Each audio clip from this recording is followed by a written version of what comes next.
I heard about propane explosions, and I never ever thought about that happening to me. The day of the accident was October 23rd, 2017. And I was sitting out at the dining room table reading my scripture, and he was in the sunroom, had been reading his newspaper. So I went back to the bedroom, I opened the door, I turned the light switch on. When I did that, it exploded. And I remember nothing after that. And I remember flying through the air and going around in circles. I woke up, I was laying on the foundation. And I could see the outside, and I didn't know what happened. About that time, the rescue squad was there, and they started cutting stuff up with a saw and moving stuff off and put me in the rescue squad. And I told them, I said, my wife's on the other end of the house. I looked up and I saw the sky, and I thought, this isn't right. And then I saw a fella in a yellow jacket. And I looked up at him and I said, what are you doing up there? And he said, I'm going to come down and get you. As soon as they turned going up Blue Lick, I went out. I was in and out, and I was in intensive care for 4 weeks. 4 weeks. But every day he was in the ICU. I would get out of my ICU bed, get in a wheelchair, and go over and hold his hand. He had compound fractures of both legs, lungs that were just devastated. They had a chest tube in him.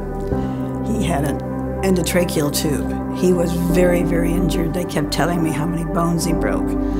And it was just overwhelming, you know. I was also injured, but my injuries were nothing compared to his. We should have died. I mean, there is no question in my mind whatsoever.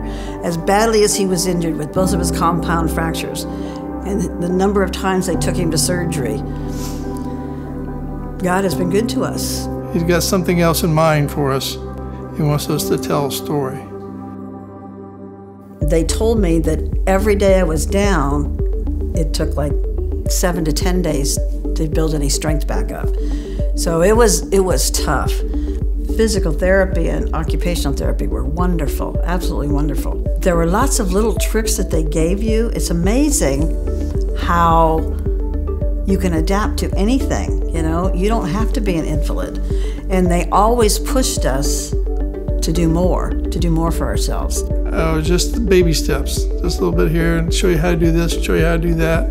Stuff that you've done all your life, but once you get in that kind of predicament, a lot of broken bones, you just don't move like you used to.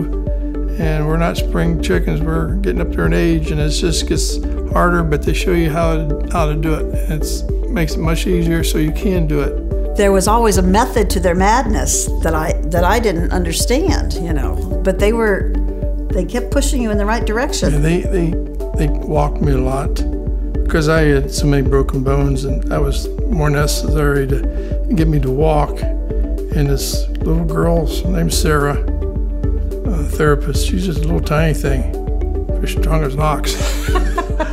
Yeah, I'm a pretty good-sized fella, and she didn't have no problem with me. She had a gait belt on. She'd grab hold of that gait belt, and away we'd go. If I go to fall one way, she'd get me and pull me right back. I'll never forget them.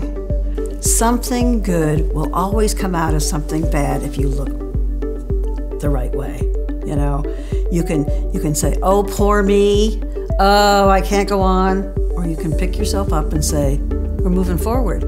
What they can do up there at the hospital is really impressed me. The care was superb, absolutely superb. I couldn't imagine being anywhere else.